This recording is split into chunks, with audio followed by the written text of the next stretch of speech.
Es neurocirujano, es neurocientífico, es neurólogo, es psicoanalista, es el doctor Juan José Gigliotti. Tiene, por supuesto, un mensaje que nos parece muy, pero muy importante escucharlo. Las veces que hemos tenido la posibilidad de dialogar con él, uno se nutrió de muchos conceptos que son importantes para la vida, para abordar problemáticas que se nos dan a diario. Así que realmente valorizo mucho este encuentro con el doctor Juan José Gigliotti. Creo que la presentación estuvo bien hecha, me Sí, no, faltó. muy bien, muy bien, muy bien, muy bien, Bueno, Julio, perfecto. muy bien, todo Pero a bien. ver, decime por qué uno, por qué otro y por qué otro. A ver, tres Bueno, títulos que se sumaron, se fueron juntando, estudiaste distintas carreras. ¿Cómo se fue dando esa formación? la carrera básica es de neurocirugía, para eso hace 5 años de neurología y neurocirugía. Eso ya lo hice ahí por el año 90. Terminé la residencia en el año 94, 95. Ahí me recibí ya como neurocirujano, eso te habilita a operar cerebro y columna. Después, por una cuestión mía, por seguir estudiando el tema, no solamente la parte dura del cerebro, sino la mente, los pensamientos, me gustó meterme en psicoanálisis. Hice la carrera de psicoanálisis, que duró 3 años, porque ya había materias que eran aprobadas por haber sido neurocirujano. Y después, cuando llegas a una edad de tu vida, querés investigar y querés ver si lo que estás haciendo está bien, y entonces me dediqué a trabajos científicos. Y hoy hay una cuestión paralela entre la cirugía y la investigación científica, que es un poco lo que hablamos siempre, de trabajar en vivo, Claro. con chicos, con adultos, con sensores oculares, sensores electroencefalográficos, que lo habrán visto en cámaras Gesell. Y eso te habilita a trabajar científicamente de cómo funciona el cerebro en vivo. A ver, todas las operaciones son con riesgo, son difíciles, pero supongo, entiendo que abordar una operación cerebral o de columna exigen mucha rigurosidad, mucha precisión, son difíciles, Sí, obviamente. sí, yo ya no lo vivo como una cuestión, o sea, siempre uno tiene un nivel de estrés óptimo para concentrarte en la cirugía, pero en un quirófano podés escuchar música clásica, podés estar operando concentrado. Hoy para mí operar es como caminar o como aprender Ajá. un idioma, digamos, siempre tenés un cierto nivel de estrés de acuerdo a lo que vas a operar, pero realmente sí tenés que estar concentrado, pero tampoco no es que sufrís cada vez que vas a operar, ¿no? Eso es así, pero a mí me encanta eso. Le damos muy poca atención al cerebro, puede ser. Sí. Lo descuidamos. Claro, uno se Eh, preocupa a ver cómo me duele la rodilla, estoy con algunos kilos de más. ¿Y al cerebro qué pasa? No lo claro, prestamos, ese es un punto de inicio de muchas conferencias. Porque nosotros vamos al médico si nos vemos un hematoma en la pierna, si nos vemos un bulto, si nos tocamos algo, pero no pensamos en el cerebro porque no lo vemos, porque Claro. está encerrado. Y sin embargo el cerebro no habla, pero te dice síntomas, te da síntomas. Por ejemplo, uno no le da importancia, pero siempre lo hemos hablado. El ser humano es la única especie que ha dejado de jugar, por ejemplo, que tiene esa rigidez, esa seriedad, y eso le hace muy mal al cerebro. Tal es así que en los estudios de neurociencias, una persona que no juega, y digo jugar lo que sea, al fútbol, a las cartas, con amigos, a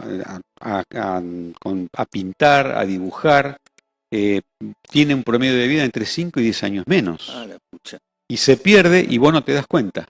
Sin embargo, cuando sos chico de 0 a 7 años, vos le preguntas a un chico de 7 años cómo se ve dentro de 20 años, eso lo hacemos con los sensores, y ellos te dicen un montón de cosas, que van a estudiar esto, que van a dedicarse a algún deporte, que le gustaría mudarse de país, que le gustaría aprender un idioma. Te dan un montón de cosas. Si se lo preguntas a un adulto, no te dice prácticamente nada. Y siempre te va a decir las mismas cosas. Ir a trabajar, ganar más o menos bien, irse de vacaciones. No se desprende nada innovador, nada creativo, nada de decir, bueno, voy por esta vía, por esta vía. Y eso le hace muy mal al cerebro. Fíjate Vos- vos que el cerebro es el órgano que más puede vivir. Un corazón se agota, el hígado se agota, los riñones se agotan. El cerebro podría vivir 600 años si tuviese irrigación.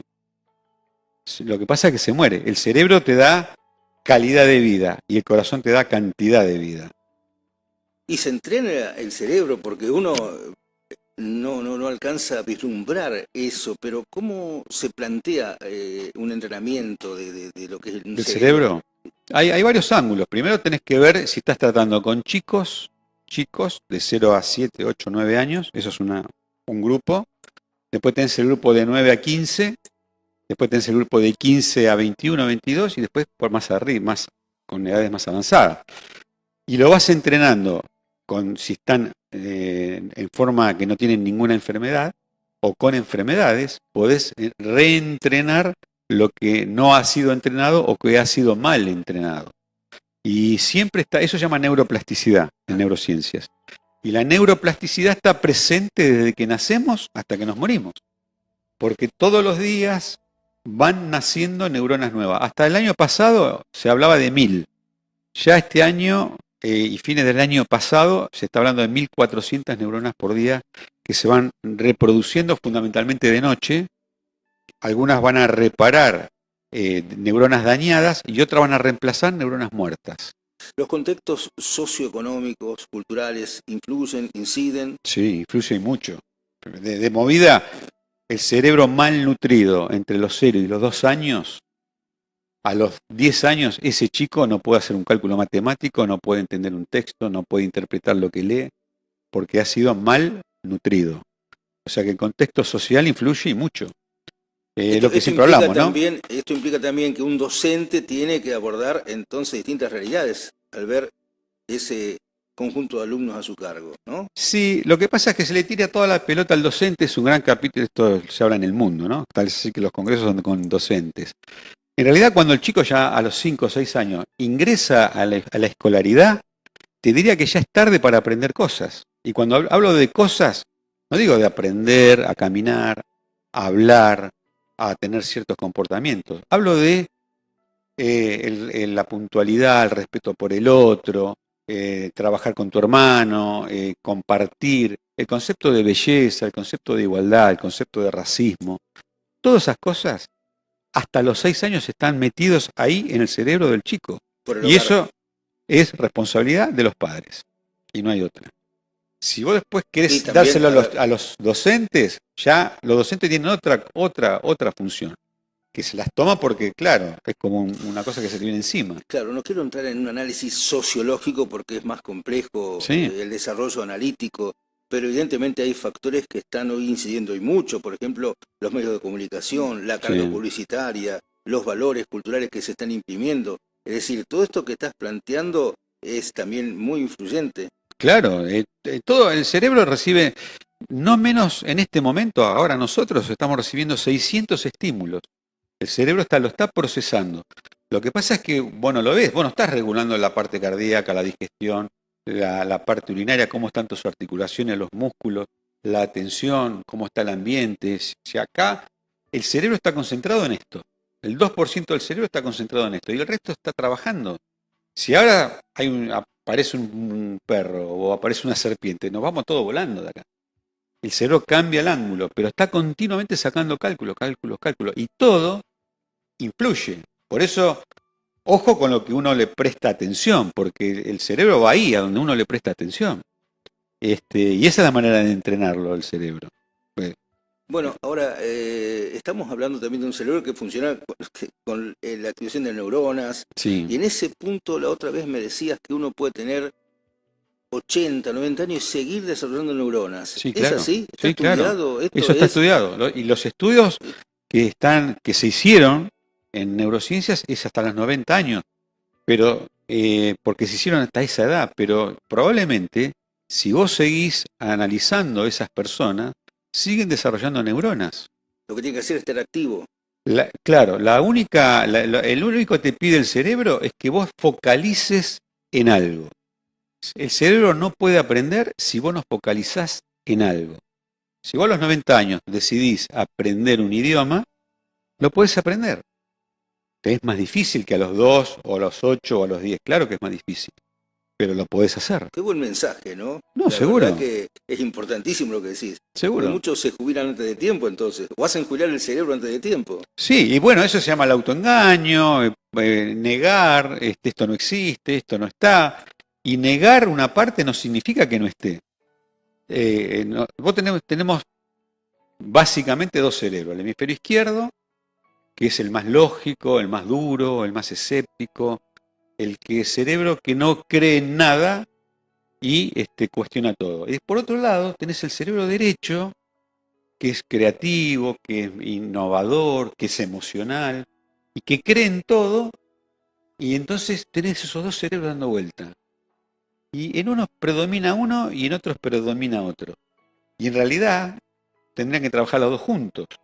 Pero y ahí entramos, que la sociedad te empuja a que vos consumas, a que vos te dediques solamente a lo racional, y te vas despegando de todo lo otro, de lo lúdico, de los juegos, de lo emocional, y el cerebro se va partiendo. Muy bien, y entonces, siguiendo la misma línea de pensamiento y respondiendo a esta misma lógica, un tumor cerebral es consecuencia de haber hecho algunas conductas fueron afectando el cerebro desde temprana edad.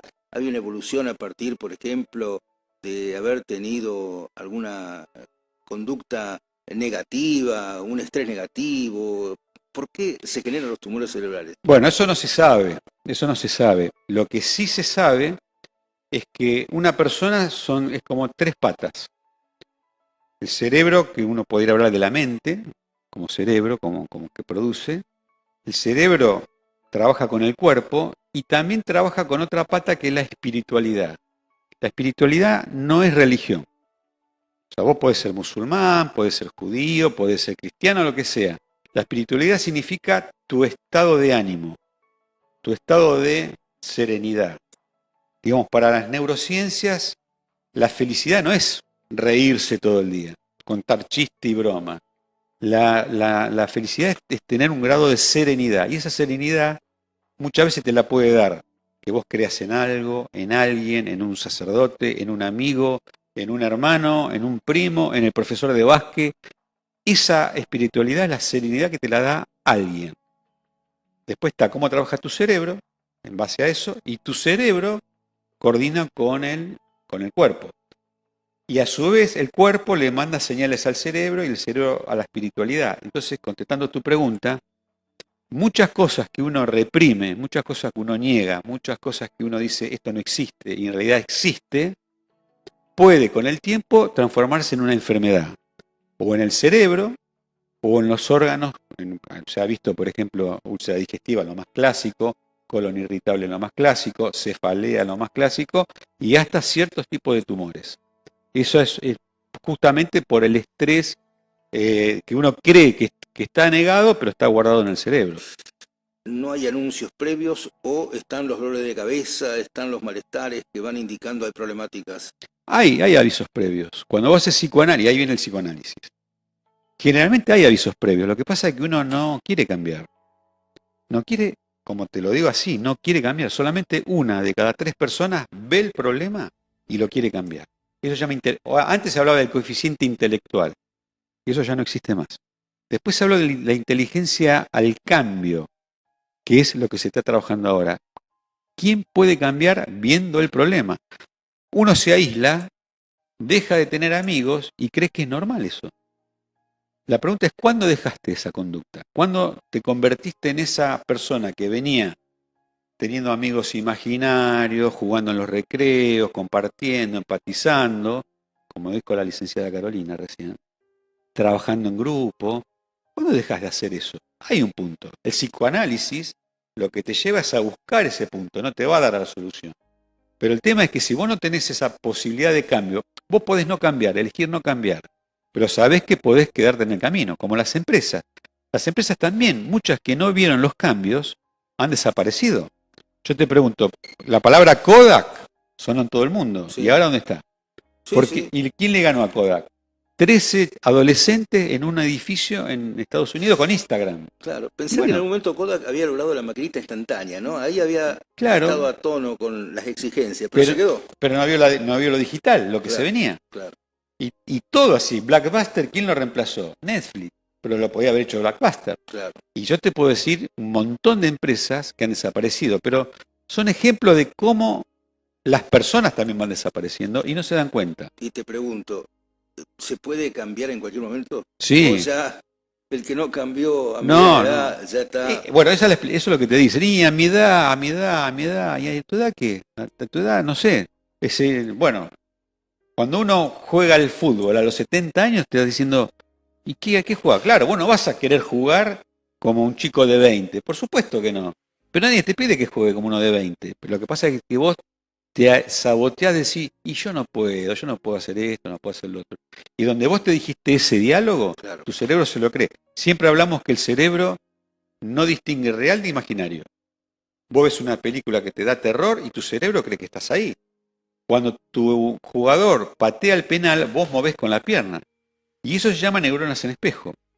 Neuronas del espejo. Bueno, ahí Ay, me estoy aproximando incluso a lo que Carolina Tassile con mucha certeza planteó en el ciclo electivo de UGR, cuando ella habló de que la pandemia nos permitió encontrar el valor de la mirada. sí, claro. ¿Tiene esta expresión que hizo la directora de la UGR algo que ver con neuronas en espejo que estás Sí, diciendo? muchísimo que ver y aparte fue una cosa de estudio en el 2020 terrible todo lo que se estudió porque algunos discutían que la educación a distancia no reemplazaba en 100% la educación presencial y a través de los sensores se han estudiado docentes y alumnos y bueno, todos sabemos, lo que nos dedicamos a las neurociencias, que cuando nacemos, el 80% de la información que entra al cerebro es por los ojos. Después, claro, te entra información por el oído, por el gusto, por el olfato, por el tacto. Pero el 80% al inicio es por los ojos. Al cerebro le gusta ver, le gusta el movimiento y le gustan las imágenes. Eso la gente que hace neurooratoria, neuromarketing lo sabe. Y entonces la mirada es terriblemente importante y es mucho más intuitiva la mirada de la mujer que la del hombre. Eso fue muy estudiado también. Ajá. Cuando vos te enfrentás con una mujer, es como un radar. Yo siempre pongo ese ejemplo, es un radar. Vos le estás hablando y ella está procesando si lo que le está diciendo está bien o no. Es muy intuitiva. Si tu La mujer te famosa dice, intuición femenina. si tu mujer te dice, no te metas, no te metas. Porque o esta persona no me gusta, te va a decir, hacele caso. Porque eso también ha sido estudiado, la intuición, estamos en ese nivel de estudio ahora, la intuición, la telepatía, todo ese tipo de cosas. A Pero, ver, telepatía. sí, ¿Cómo es el tema de telepatía? claro, como el cerebro es energía, Ajá. hasta dónde yo te puedo transmitir algo sin que vos no me digas nada. Ojo, bueno, no te voy a adivinar el pensamiento, pero yo sé en qué situación estás, si estás triste, si estás con energía positiva, si estás con ganas de emprender algo, si estás venido abajo a pesar de que me decís, no, pero yo estoy bien. En eso hay que aprender mucho a veces del propio animal. El perro tiene una capacidad enorme también para detectar el estado de ánimo de un ser humano. Claro, porque los mamíferos, como el perro, no tiene tanta corteza frontal, no analiza un futuro, algo que pueda prever. Y entonces tiene que estar muy acostumbrado a captar situaciones del momento. Son límbicos, emocionales puros. De ahí venimos el cerebro racional del cerebro límbico de los Claro. mamíferos. Toda Alguna una vez lo etapa, hemos hablado. toda una etapa evolutiva. Claro, ¿Eh? claro. La vejez, el viejismo. Realmente tuvo un concepto realmente muy valioso. Y qué mejor que el mismísimo doctor Juan José Gigliotti me dé su opinión al respecto, sobre todo lo que estudiábamos de Pacho O'Donnell. ¿Puede ser, Juan? ¿Qué te pareció? Sí, no, me pareció muy, muy lindo, muy entretenido y aparte aleccionador. Pero fíjate que él remarca que tiene 80 años y que no hay que caer en la trampa. Porque, ¿cuál es la trampa a la que él se refiere? Tu cerebro es automático, no le gusta trabajar, quiere estar tranquilo, hacer siempre lo mismo, y te convence de que hagas siempre lo mismo, y te pone un aditamento más. Y ahora tenés 70 años, 80 años, ¿para qué vas a hacer? Si llegaste hasta acá vivo, ¿qué más querés hacer? Entonces, esa es la trampa que te pone el cerebro, para que no trabajes, para que no lo hagas trabajar. Solamente con convencerte de que vos podés hacer lo que vos quieras, lo que sea, él decía actividad física, escribir, ponerse a ver un partido de Argentina haciendo gimnasia, haciendo un deporte, lo podés hacer. Vamos a ir a una pausa. Algunos anunciantes que van a entrar a la cancha en el encuentro, pero tengo que ir con una pregunta, aparte de todo esto. Sí. Casi estaba por dejar el arco, pero después de esto me he entusiasmado para seguir atajando. ¿Hago bien? No, por supuesto que sé muy bien, claro, seguro, Bueno, seguro. o sea que mal que le pese a alguno, seguiré estando en el arco. Y viste, cuando uno gana quieren que esté, cuando uno pierde se les insulta. Bueno, el último tramo con el doctor Juan José Gigliotti es para que nos hable de la Universidad de la Alegría. ¿Qué significa, qué propuesta, qué alcance tiene? Bueno, a raíz de la pandemia nos hemos juntado sin querer mucha gente de Latinoamérica, gente de España, gente de Egipto, gente de Alemania, donde uno de los temas era la cuestión del humor, que si eso se puede entrenar, el estado de de estar sereno, estar tranquilo, manejar la tristeza, manejar la frustración. Cada uno hablaba de su tema y fue un crecimiento exponencial de tantas charlas que, bueno, se sumaron psicólogos, se sumaron docentes, gente que hace meditación, gente de la India que hace budismo, que hace zen. Y bueno, entonces creció tanto que se decidió, por una iniciativa de gente de Argentina y de Chile, formar la universidad, o sea, inscribirla como tal, y en las cuales es como una especie de universidad de hacia dónde uno tendría que dirigirse desde el punto de vista anímico, emocional, cómo se puede trabajar las emociones, gestión emocional, el trabajo de la frustración, cómo manejar estados a veces melancólicos, de tristeza. Nosotros le damos el enfoque de las neurociencias, ¿no? La explicación de por qué uno llega a ese estado de ánimo. Pero bueno, ellos también hablan de cómo trabajar ese tipo de cosas. Y bueno, Bueno, ahí me aparece el doctor Patch Adams, que en su momento claro, impactó y mucho la película de Robin Williams, que lo destacó, ¿no? Y que fue de tanto éxito. claro, y hay Pero escuelas por todo el mundo, él Patch Adams. él fue pionero, Claro, fue muy cuestionado, ¿o no? y como siempre, la ciencia al principio cuestiona todo. Hubo gente que lo insultó, hubo gente que lo echó de la universidad, hubo gente que lo desaprobaba de los exámenes, porque él tenía una manera de la cual estaba convencido de que a través del humor, hoy las neurociencias avalan todo ese tipo de cosas. De hecho, hay muchas escuelas Patch Adams, en Argentina hay, los payamédicos, por los cuales solamente con el humor, con el estar con una persona que aunque uno sepa que está en los días últimos de su vida, cuando uno les mide los neurotransmisores, cuando uno mide las ondas cerebrales y está sereno, que para las neurociencias es feliz, entonces eso está avalado hoy científicamente. Lo que antes lo hacía porque creía que era así, hoy justamente está muy avalado. De hecho, el siglo pasado, los científicos no le daban importancia a las emociones. Y hoy donde vos veas, se ven emociones, el tratamiento de emociones, cómo se investigan las emociones, cómo se trabaja la gestión emocional en las escuelas. En las universidades hoy tienen un campo muy ganado. Ya muy poca gente le da valor a la intelectualidad. Bueno, y hay un libro muy interesante que habla de la inteligencia emocional. Porque uno Claro, puede ser muy inteligente desde lo intelectual, pero claro. desde lo emocional puede ser Cero. cero. Bueno, y ahí está la famosa discusión. ¿A quién tomarías en tu lugar de trabajo? Si vos fueses dueño de una empresa, a una persona que tuviese todo 10, a una persona que por ahí tiene 7, o que tiene 8, o que tiene 6, pero que trabaja en equipo, que empatiza, que puede trabajar con la gente.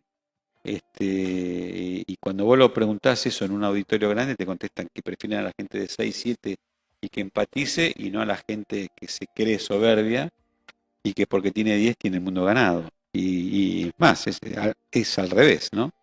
En un equipo de fútbol, sos director técnico. Sí. ¿Preferís un gran talentoso individualista, gambeteador, o un mediocampista que juegue en equipo, No, toda la vida que juegue en equipo. aún teniendo menos talento? Sí, no, en toda la vida, seguro. Y, Prefiero perder con alguien que juegue en equipo y no con uno que se la crea y no sepa trabajar en equipo. y digo, desde el punto de vista de los resultados, ¿considerás que pueden ser incluso mejores lo que se logre desde ese lugar y no tanto desde Sí, claro, seguro. Cuando uno logra, está lo que es la neurociencia aplicada al deporte, ¿no?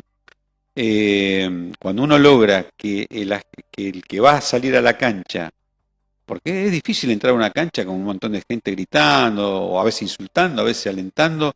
No es lo mismo un deporte donde juega uno contra uno, como el tenis, que es distinto, a que jueguen 11 contra 11, donde la responsabilidad es compartida. Entonces, donde la responsabilidad es compartida, el trabajo emocional de que la persona entienda que tiene que trabajar en equipo es fundamental. Hoy en día, vos fijate en los equipos que son unipersonales, que vos te entrenás 4 años para jugar las Olimpiadas y quizás por 3 segundos, 4 segundos no subiste al podio y te preparaste 4 años. ¿Cómo es el trabajo emocional que le queda para trabajar con esa persona que, imagínate que no llegó y tiene que esperar 4 años más para volver a intentar? Es Imagínate bravo. cómo le queda la cabeza. Y el problema no está en que él tiene que entrenar mejor los músculos, las articulaciones, tiene que mejorar la cabeza, tiene que mejorar la cabeza. Bueno, por otra parte, claro, temas, índices de suicidios que crecen, de Sí. violencia que se extiende, es un contexto realmente muy duro, ¿no? Pero bueno, estas propuestas apuntan a dar batalla frente a estas situaciones que se están dando en estos tiempos, ¿no? No, claro, sí, sí, hay muchas maneras de ir gestionándolo, pero como vos decís, hoy el índice de suicidio aumentó, se ve más índice de suicidio en chicos menores de 10 años, con intento de suicidio, y calculá que por cada uno que vos te enterás que se suicidó, hay 4 que quedaron discapacitados, hemipléjicos, sin mover los miembros, con trastornos del habla, con trastornos cerebrales. Y es un problema muy, muy importante. Y es lo que hablábamos la otra vez. El cerebro tiene maneras de hablar, tiene un código que hay que saber interpretarlo. Y todos vemos que muchas veces los chicos tienen reacciones que, que sería bueno interpretarlas porque en realidad son síntomas cerebrales. Por ejemplo, un chico que no quiere hacer un recreo tiene Claro. un pensamiento que por qué no quiere hacer un recreo cuando lo normal es que salga, o que juegue, o que rompa, o que tire. Eso es normal porque explora, porque ve el límite. Uno le crea creencias, las creencias limitantes. Un chico con autismo Sí. puede superar el autismo. Hay muchos grados de autismo. O sea, hablar de autismo así en forma generalizada es muy difícil. Pero sí, seguro que hay muchas técnicas para ayudarlos al autismo, al síndrome de Asperger, al TDA, el trastorno de atención. Son distintas variedades de la misma cosa. Pero hoy con todas las tecnologías que hay, podés ayudarlo a entrenar ese cerebro, sí. Juan José, hablé de neurocientífico, psicoanalista, todo realmente un trabajo muy intenso en la Universidad de Alegría como neurólogo también. No hablamos del tema columna, que dará para otra oportunidad, Bueno, tratamiento de columna, porque sobre todo avanzamos en cerebro, y no hablamos de otro perfil que quiero destacarlo, no puedo salir del programa sin destacar el perfil futbolístico, que lo veo realmente, además, creciendo y progresando en la cancha. Así que felicitarte por esa actividad también no, gracias, futbolística. gracias, Julio. Y bueno, las felicitaciones son mutuas. Bueno, en el arco también nos ofrece seguridad. Bueno, muy importante el arquero en el equipo, ¿no? Bueno, y ahora a recorrer el mundo, ¿no? A recorrer Latinoamérica por lo menos. Sí, ahora el lunes estoy viajando a México. Tenemos nueve charlas previstas. Vuelvo, estoy 3 días acá en Venado y después me voy una semana más a Bolivia, donde hay 6 charlas previstas en distintas localidades de Bolivia. Ahí ya Bueno, termino un poco la gira hasta marzo. Después viene Ecuador, otra vez México, probablemente Chile, probablemente Perú. Así que estamos dando vuelta por ahí. buenísimo, bárbaro. Muchas Y gracias. muchas gracias por haber estado aquí No, en no, esta gracias a vos, ocasión. Julio. Sabés que es un placer estar con vos acá.